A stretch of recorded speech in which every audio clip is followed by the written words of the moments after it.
Gentlemen, there has been no time to plan today's meeting. It's just a free-for-all. Everybody, head to your planes, take off, and head toward Kara. We know there's a large strike. The bishops are headed this way. We expect them to follow more or less along the coastline, and we're hopeful you can intercept them and bring them down. It's a big strike. I remember this mission. I was flying for the Knights in American planes against the Bishops in their Japanese planes. We had just captured the big Japanese base at Kahili on Bougainville Island, which is the largest in the Solomon Islands chain. Nuggets, listen up. I wish we'd had more time to get some training. Remember, those Japanese airplanes are light and they got turned around, and I don't get you that twisty, turny, low-level dogfight, but then we are coming over the body bag. In general, if our planes have more power than theirs, more weight than theirs, you can zoom climb, and you can dive back down. Waypoint 1. Let them drag you into a twisty, turny dogfight. By capturing Kahili, we had stretched our presence well into Japanese-dominated territory, and ours was the only friendly base within 100 miles. The Japanese presence on Bougainville and the surrounding area was much stronger than ours, and they launched a big raid from Kara Airdrome about 80 miles to our north to try to drive us out. We had coast watchers in the area that could see them setting up for the raid, and they sent us a message early that morning. We had to scramble. Waypoint 2. We had a wide and diverse array of American fighter aircraft at our disposal, and the airplanes we had were in good shape. Waypoint 4. They were fully loaded with good American ammunition and fully fueled, but there weren't very many of us, and we didn't have more than a few fighters of any one type. By the time our coast watchers sent their message about the Japanese raid, we were left with no time to organize. Each of us just had to jump into whatever fighter we could find and get airborne to meet them. And we headed north in a kind of a disorganized gaggle, with the slower aircraft lagging below and behind the more powerful ones. Everybody was just trying to grab as much altitude as possible and to intercept the enemy while they were still far enough away from our base to be driven back. Bishop, waypoint 6. I was one of the first fighters off the ground, but I was worried about my buddy Hank Curtis, whose Navy F-6F Hellcat had damaged its landing gear. I was afraid he might not be able to raise landing gear, but knowing Hank, I also worried that he would fly into combat anyway, so I doubled back to check on him. Fortunately, I saw his tough old Grumman airplane taking off and raising its landing gear just like it should. So I flew right on past him and headed through the slower aircraft to try to catch up with the other 3 P-38s, who were all up at the front of the pack.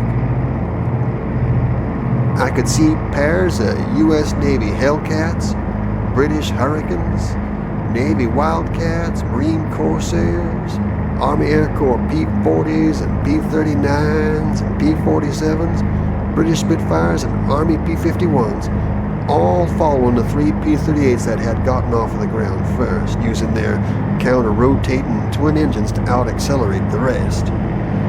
I flew close enough to some of those friendly aircraft that I could actually hear their engines through the powerful thrum of my own. I tried to commit the paint schemes on each of these American planes to memory, so it would be easier to identify my friends in the upcoming fight. I remember that the most dangerous of the Japanese planes, the Zeros, usually wore light gray paint that looked almost white, and I was pleased to observe that none of the Allied planes looked like that. Remember, I told myself, white planes are bad guys. My P-38 was flying perfectly. I had a fuel tank set at the optimal combat load with no drop tanks and 50% internal. My guns were fully loaded, so I was carrying 2,000 rounds of 50 caliber machine gun ammo and 150 big 20mm cannon shells. With all 5 of my guns directly in front of me and the nose of my airplane, I knew I could devastate anything that flew directly in my flight path. I kept my head on a swivel, constantly look around me in all directions to find the enemy striking force, and also to avoid collisions with the numerous friendly aircraft in the area. Okay guys, we're right on course. I feel we'll be entering the target area in about 1 minute. To build up some speed, I firewalled my engines and almost caught up with my squadron of P-38s when I got a radio message about the group being headed into Indian territory. The enemy base was directly north, just beyond the ridge of mountains up ahead. I knew their base was right on the coastline, so I expected them to follow that coastline, and suddenly my radios came alive. Bandits in the area. Alpha Group Leader, this is Alpha 2. I see a large striking force. Looks like a large force of Japanese aircraft headed south out of Kara, headed for Kahili. How many planes? I see you, Captain. How many planes? Rough estimate, about 50 planes. Some radial engine fighters, a lot of radial engine fighters, some inline fighters, some medium bombers just took off. They're coming around the mountain. The highest ones are up around 2,000, maybe 2,500 feet. I see several of them. A lot of them up around 7,000 feet. 7,000 feet. Okay everybody, arm your guns, set up your gun sights, and step into combat formation.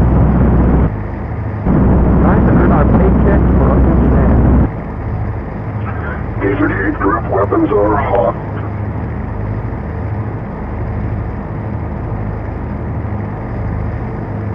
Okay, don't go diving in after just that first group. Let's see how many there are. Let's see what's coming at the end of this.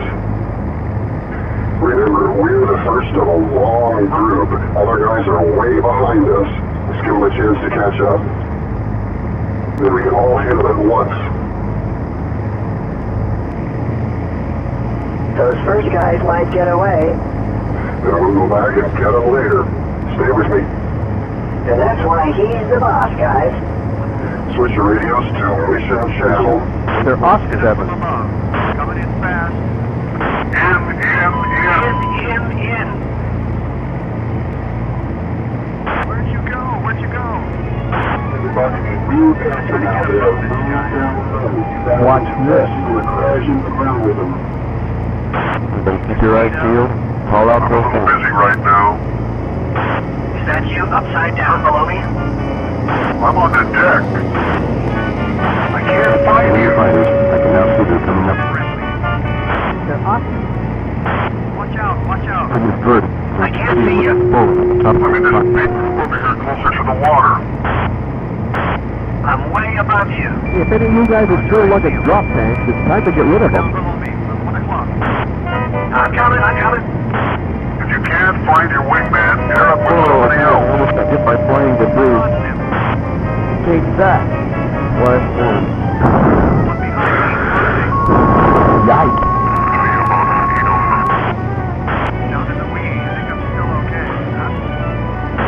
Bishop, waypoint. Are you above me or below me? Look out, he's firing. Mr. McGee. Away. I'm coming. Are you above me or below me? I'm way above you. I'm coming. I damaged him. He's smoking. I dove down about 1,000 feet below you. Yeah, it's got some holes in it, but I don't think it's too bad. I got At another the one. beginning of this fight, I was anxious to preserve my speed and altitude advantage and to engage only the most dangerous and energetic hostile aircraft who would also be cruising up at the upper levels of the flight. However, the furball quickly swirled lower and lower so that I actually missed out on some of the Where'd best you go? early Where'd you action. go? After a while, however, as I dipped down into and then through the dogfight, I had better luck. I fired a long burst and a pair of zeros that crossed beneath my flight path from right to left, and I shattered the cockpit and punctured the left wing of the second seat in that pair. I could see a long trail of gray vapor streaming behind him as he dove away from me at my left. He curved down and crashed directly into the hillside behind me, and I clearly saw a white-hot explosion as his plane came apart in the trees. I think I saw a parachute. I climbed back up to high safety and, finding myself in the clear, dove directly back down into the fray, picking out another Zeke down below. He was shooting at a friendly fighter, so I shot a long stream of cannon and 50 caliber bullets in front of him and held it there so that he was forced to fly through it. His aircraft exploded right in front of me, only about 400 feet above the ground. I'm sure the pilot was killed instantly. Right after that, another Zeke flew directly in front of me, and I hit him with 2 bursts from directly behind. I could see strikes all along the trailing edge of his wings, and he spiraled into the ground. I still had good speed, so I pulled up to take another look around. When I looked back, I saw 2 light gray airplanes trying to follow me up. I heard the crackling of small bullets like hailstones bouncing off of my airplane, and I hunched behind the armor plating of my seat. At first, I thought these were Zekes, and I wondered if I was going to survive this mission, but then I saw that their landing gear was down. They were dive bombers, and I knew they didn't have the power to follow me for very long. I decided to continue my zoom climb straight up while watching for them to stall out below me. Sure enough, their noses dropped so that they could no longer fire at me, so I pulled through the top of my loop and raked them with machine gun bullets. I saw one of them streaming vapor from a hole in his wing. Bishop's Waypoint 11. I took a minute or 2 to thoroughly examine my airplane since I had taken a few hits. I checked all of my instruments and they all looked good, tested all of my control surfaces, and then became satisfied that my airplane was still airworthy, and as much as I still had ammunition and fuel, I determined that I would continue the fight, looking for action. There wasn't anything in my immediate area, but it took me a minute or so to reach that conclusion. It is amazing in these air combat situations how quickly a situation can change. From one moment when the sky is filled with aircraft and parachutes and combat and the radio is screaming in your ears, to another moment when you're all alone and can't find a friend nor an enemy in the area. That is what happened to me, and I had to take a little bit of time to just search the skies and the ground. There was nothing nearby, except maybe a friendly here and there, but no action. Later, after searching for further action without success for a minute or so, I saw muzzle flashes out near the shoreline to the east. Heading that way, I picked out a Zeke and damaged his tail with a climbing pass from his forward plot, but he didn't go down and tried to follow me as I went up and over for another pass. He was joined by a second Zeke and then a third. Fortunately, I had enough speed to zoom way up above where they could not follow.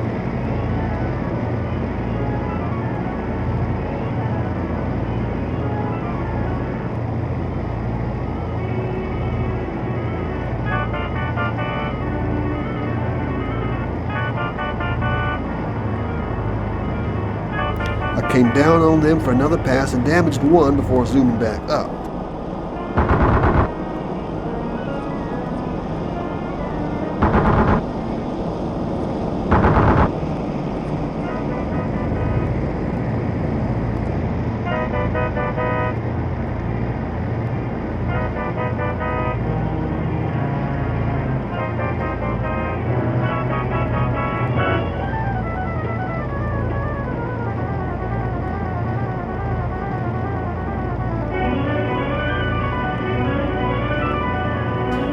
Seemed to lose interest in me, so I figured they must be concentrating on somebody else.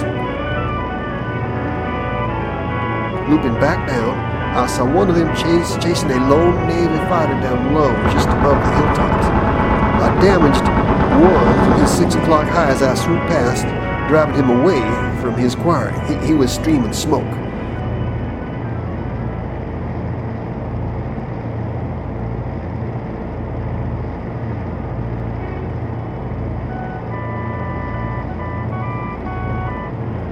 I looked back to finish him off when I saw 2 mile hole. The Navy plane he had been chasing crashed into a stand of trees.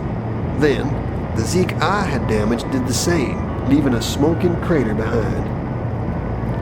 A few hundred yards in front of this crash, I saw another Navy fighter being chased way down low by another Zeke. I had plenty of speed to overtake them, so I pulled into an intercept course with enough lead turn to hold a steady stream of bullets directly in front of Zeke's flight path. He flew right through it, took heavy damage, and spiraled directly into the trees below. At that point, I was out of cannon shells and I'd had enough.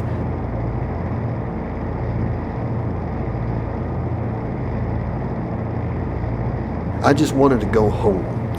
Looping up high to look around and clear my six, I throttled back a bit to give my engines a break and pointed the nose of my P-38 directly toward Kahili, hoping to find the airfield undamaged and clear of hostiles. It looked good. I had taken a little bit of damage, so I decided to skip the traditional victory rolls to declare my 5 air-to-air kills. But I was feeling confident enough to perform a show landing, skimming over the runway at very high speed before looping back energetically for a very fancy landing. I claim 5 aircraft destroyed and 1 damaged. I saw only 1 enemy pilot attempt to use a parachute.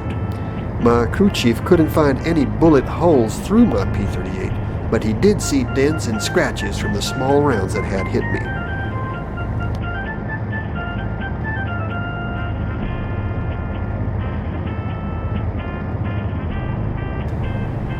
Debrief was the usual drudgery, but we were happy to find that all 4 of the P-38s in my squadron had survived. Unfortunately, we did have several losses as 4 of the American or the Allied fighters were shot down. Almost all of the Japanese fighters were destroyed, and by our tally and by the report of our intelligence experts, only 3 or 4 of them made it all the way home back to Kara. This was the beginning of the end for the Japanese presence on Bougainville, and the bishops did pretty well at making sure that happened to the Knights. Overall, it was a very successful exercise, and we all learned a lot.